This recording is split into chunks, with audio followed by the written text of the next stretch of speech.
Hey y'all, welcome back to my channel. So I'm here with a new segment where I'll be highlighting different individuals, just somebody who has their own brand, rather that be art, music, activism, or anything for that matter. And today my first guest is the one and only Ree Botts. Hey Ree! Hey! So Ree is from Philadelphia, Pennsylvania. She went to Spelman College and majored in anthropology and sociology, and she's currently a second-year grad student here at UCLA studying African American studies and anthropology. Yes, so let me tell you how bomb Ree is. I'm just gonna list a few of her accomplishments so you know how amazing this young lady is. So Ree has extended research to Ghana, South Africa, the Bahamas, and Paris. You're a UNTF Mellon Fellows Scholar. That's amazing. Woman of Excellent Leadership Scholar. Wait, there's more. Miss Morehouse College 2014 to 2015. Top 10 HBCU Queens. And the founder of the Selfology movement. Did I get everything? Yes. So basically we just want to get to know you and just understand you as a person. So what brought you here today, specifically to UCLA? The summer after my junior year, I did a summer research program here at UCLA. Oh, okay. So I got introduced to UCLA through that summer research program. And in all honesty, I wanted to go right to PhD after undergrad. And I got rejected from all my PhD programs. I was so sad, but I had applied to UCLA as a backup to do the master's program. So I got in, and I was like, okay, I guess I'm going to UCLA. I ain't got no other option. You know, I got into here in Temple for master's, and I just was like, UCLA gave me a full scholarship. So I was like, cool, I'll come. Yes. I like that, and everything happens for a reason, so it's all working out for you, right? Yeah, it is. It really is. And so, can you tell me exactly what the Selfology movement is? Yes. Okay. So the Selfology movement is an initiative I started about a year and a half ago, and it's a movement for Black women and girls specifically to learn about ourselves. And I think a lot of times we're encouraged to study so many other things aside from ourselves, you know. A lot of times we go to school and we're taught to study sociology, anthropology, biology, you know, and it's like these knowledges of other people and other things are so much more important than the knowledge of ourselves, and we're not given that knowledge of self, and we're not encouraged to find that. And so the Selfology movement is all about inspiring us to go on a journey, you know, and it's 5 layers of body, mind, soul, ancestry, and spirituality. And so with the Selfology movement, I'm able to do different workshops and speaking engagements. I've been to a lot of different places on my Selfology tour. It's been so fun, and I get to just talk to girls and women, specifically Black folks, you know, but it's open to everybody. I created this for Black women and girls because I am a Black woman, and I remember being a Black girl and wishing I had something like this. It's applicable to everybody because it's really just encouraging us to think about who we are, think about what we're called to do, and be more intentional about how we live our lives and not give other people the power to define who we are. I have a website, the selfologymovement.com, and so we're gonna put this right here. Okay, yes, www.theselfologymovement.com to learn more about what we do. I love it. And like knowledge of self is something that's so important. Well, I've come to realize that like it's no age limit to this, you know, because all people of all ages need to be thinking about studying themselves and knowing themselves and their journey to self-love and self-awareness, because it's never ending, you know. Like even I'm 24 right now, and I will say, like, when I think about it, I've been on my Selfology journey intentionally thinking about who I am and who I'm becoming since age 13. I'm going to be on my Selfology journey until God sends me home, you know, like it's a lifelong journey. And so I've come to realize that like the lifelongness of it means that it's open to people who are at any place in their life, you know. I love that. And so the name Selfology, it has such a ring to it. How did you come up with that name specifically? Well, okay, that's a real funny story. So when I came here to UCLA, actually, the summer that I was doing the research program, my Instagram name had been Reese Peace. And so I'm a big Instagrammer. I love Instagram. And, like, that's really the place where I spread my message and, like, show people who I am and what I do. So when I was here doing research, it was the first time that I really felt like a scholar, you know, like I was beginning to kind of come into my own as a researcher. And I was like, you know what, Reseology, it just came to me randomly for this Instagram name. I said, I'm going to change my name to Reseology because it feels like who I'm becoming. Like, I'm not just, like, spreading peace and love. I'm doing that, but I'm also a researcher. And so I changed my name to Reseology on Instagram, kind of like a play on words, like, oh, I'm studying myself and I'm a scholar, not thinking nothing of it. Then I start seeing other people was changing their Instagrams to Ology, and I was like, okay, this is a thing. Look what I started. Exactly. So I'm like, okay, this is a thing that's catching on. People are getting excited about it. So I was like, you know what? Let me really make this a thing. And it wasn't until I always say this, it was very unintentional. Like, I believe in the divinity of my journey, and like being present with the universe and what God has for me. And so a lot of things I wasn't intentionally sitting down like, let me do this. A lot of stuff just came to me, So it really came from this idea that I wanted to write a book. And so I said, well, what is my book going to be called? What is my book going to be about? And then it was this whole idea of, I got to tell my story of Reseology, like the study of myself, beyond it just being an Instagram name. I realized, like, this is a lifestyle for me, like, this is the reason why this became my Instagram name. Wasn't intentional, but it was subconsciously me realizing that I'm on a journey of studying myself. And so I thought of, okay, this book can be about my journey to Reseology and my Selfology journey. So it kind of came from that, because it's like, Reese, how can I take our Reese and make it relevant to everybody? So that's how Selfology came to be. And the crazy thing is, I didn't even imagine it being a whole Selfology movement. I just was trying to write my book, which I still ain't wrote. Well, I'm in the process of writing. But, it's so crazy because I see now the divine intervention with my story and my calling and my purpose, because it's become something that I never imagined it would become, Yeah. That's so beautiful. Yeah. I love it. I love it. What you want to know? Where do you see yourself in 10 years? 10 years. Okay, so I'm 24 now. 34. Well, I got accepted to a PhD program, so I'm going to be at Berkeley in the fall, get my PhD in African Diaspora Studies. Congratulations. I'm real excited. Thank you. So I'll have my PhD by then. I'm hoping 5 to 6, maybe 7 years. But so I see myself having graduated from my PhD program a few years before that, and being a professor. I really want to teach at Spelman and Morehouse. That's like my dream, to go back. And I think that our vision of scholars, is very like this old white man with gray hair and corny glasses, And for me, I just feel real passionate about changing the image of what it means to be a scholar and be a professor. So me and my girlfriend have this thing called Dr. Batty, and it's like our alter ego, you know. And this is actually my best friend I met at Mellon through that research program at Emory.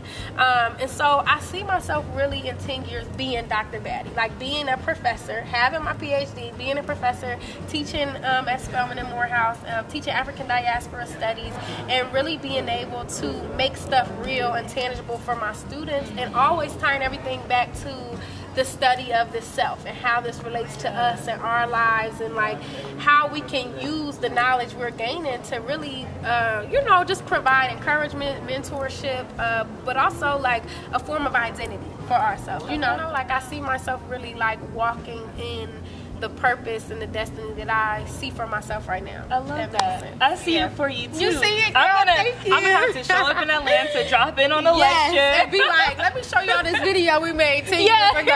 Yes. So out of all your accomplishments, which you have many, what would you say you're most proud of? Oh, what am I most proud of? That's such a big question, like, honestly though, like, I think my journey with scholarship, because a lot of like the Selfology movement, right, we have these 5 layers, and for me the hardest thing has been identifying myself as a scholar, because, and I talk about this a lot when I do my Selfology tours, being a black girl growing up in an environment where I was in predominantly white schools, I didn't think I was smart. Like, I genuinely believed that black people weren't as smart as white people, and because I was a black girl, I wasn't smart. And so there's been this constant battle with me internally about believing that I'm actually smart enough to be here, you know, even coming to UCLA, just thinking like, oh, they did me a favor, everybody's doing me a favor, and not owning my intellectualism and being able to say, I'm smart, you know. And so I think for me, the PhD acceptance up until this point feels like a big deal, because I never thought I deserved it, you know, like I never thought that I really genuinely had what it takes to do graduate level work. Because as much as I, as a Dr. Batty, right, I'm trying to combat these stereotypes of what it means to be smart, I'm still internalizing them in some ways, you know, and it's still like a constant battle. It's like this imposter syndrome, you know, thinking that somebody did you a favor by letting you in. And in one of my talks, I was just talking about, like, you deserve to be everywhere you're going. And we as black girls have to learn to be more entitled. And it's not about being arrogant, but it's about being confident and about knowing that, like, you deserve this. And don't let nobody tell you that you don't. I'm real, you know, like I pride myself on just being real, down to earth. Like I'm not flexing for nobody. I'm not trying to be somebody I'm not. And I'm just proud to say, like, I did this and I stayed true to me the whole way through. My application was true to me. The way I engaged with the professors at Berkeley who I want to work with was true to me, you know. And so it's bigger than just like being validated by this institution. It's also like just believing that I can be honest and true and still get what I think is for me, you know. And I think that's a part of my message too. Like, if I can't be myself where I envision myself going, then maybe that's not where I'm supposed to be, because nothing in my future and in my destiny and in my calling should call me to be anything less than the best version of me, you know. And if I have to change different parts of myself to be accepted and validated by those people, then they don't deserve me. Yeah, so you just spoke on a lot. Girl, yeah, I know I'll be going on my rants. No, everything that's going on in today's age with our social media, and everybody's stuck in, like, how do you be yourself? Yeah. And especially when you're in academic areas as a scholar, like being a woman, and not only just a woman, but a black woman, and having all these different forms of identities, we have to not only prove to ourselves, but to the world that we, you know, we do belong here, and that we are scholars. So you are always at different events, doing your lovely poetry and speaking on different panels. And at this last panel I saw you speaking on, you talked about just being so busy fighting different forms of oppression that you just, like, you forget to enjoy the fact that you're human. And that was really powerful to me. So what do you enjoy as, like, basic human life? What are your favorite things to do? What do you do to relax, to just step back and enjoy yourself? Yeah, well, I'm glad you brought that up. So I think a part of Selfology too, right, is about finding peace of mind. It's about studying the self, and part of studying yourself is know how to care for yourself and how to be at peace. So for me, I love, like, being in nature, being outside, being able to just breathe and meditate. The ability to be present with nature, you know, has been such a calming, relaxing, like, it reminds me of my humanity. And we go to the beach every Sunday. So I love just being on the water. Like, we just listen to the waves, write in my journal. You know, and it's just about, like, being mindful. You know, mindfulness and that being a part of my spirituality is important, because when I'm just go, it's just like, when do you just breathe? When do you just find peace of mind? And, like, you know, because we were created to enjoy our humanity. You know? I love that. I love you. I need to get off this campus and go to the beach. But no, even here. I'm telling you, sitting here right now, I'm looking at all this greenery, hearing the birds. You know, that's a part of it too. Even now, I just feel like present with nature, you know? All right, this is going to be our last question. Okay. So for the viewers watching, so it's probably age range like 18, graduating from high school, entering college age. So, you know, at that time, how you're just feeling all these different pressures of life, and you're trying to figure out what you're passionate about, what you want to do. What is some advice you can give to those individuals to follow their dreams? Well, you know, I think, like, a big part of Selfology is about knowing yourself and listening to that voice deep within that you've been trained to ignore. You know, like, a lot of times we don't know how to hear ourselves because it's so loud. Everything else is so loud. Everybody else's pressures and expectations and wants and needs is so loud that we can't hear what we're thinking and what we're feeling, you know, and what's bothering us and what would set us free.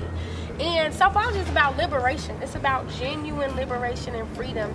And I believe the only thing that's going to make you feel free is doing what you were called to do. I really divinely believe in like purpose and calling. And a lot of times people follow a path that's not their purpose or their calling. We was all created to do something specific, you know? Yeah. Like, I thank God and I feel so deeply honored and privileged to have this sense of self that I have now, to where I feel like I know what I was created to do. For all the folks who's trying to figure that out, it's like, just do what you feel. Take time to connect with who you are and what you feel, and let that guide you, you know? Like, a lot of times we let other voices guide us and we don't let ourselves guide our life. And you the only person that's gonna live your life. What would you say to do to get to that point? And the top two things for me have been like meditation and journaling. I literally journal all the time because I talk to myself when I write. And when I write, stuff comes out that I didn't even know was there. And so sometimes when you just write to yourself, that's when you'll find your answers. And that is so funny, because almost out of every successful person I've ever met, they always tell me the one thing that they do that everybody shares in common is journaling. So there's something really powerful about that. Brings us to an end. Thank you so much for agreeing to sit down and talk to me and to share your life with the YouTube world, the internet. Yes. And I hope you inspire so many other individuals like you've inspired me. I remember coming in as a freshman and hearing your poem that you gave after one of the protests, and I was just like, oh God, I found you on Instagram, and I was just so like in love with everything that you do, because you're 100% yourself. And it's just something about when somebody's themselves, it's just, you're so encouraging and inspiring to others. So I want to thank you for being you. Thank you for being you. Thank you for having me. I really, really appreciate it. And for all of y'all who want to stay in touch with me or catch up with me, like I said, I'm big on Instagram. I love my Instagram. I post like 50 times a day. So y'all can follow me. It's at Reeciology. It's REECIOLOGY. I also have my personal website, which is www.reeciology.com. Now, the Selfology movement, we have an Instagram page too, and it's at the Selfology movement. And we have a website too, theselfologymovement.com. So I'd love to see y'all and hear from y'all. So yeah, follow me on all my social media and stuff. Definitely. Thank you so much. Thank you. And that wraps it up. It's been TNT Creations and Ree. See y'all later.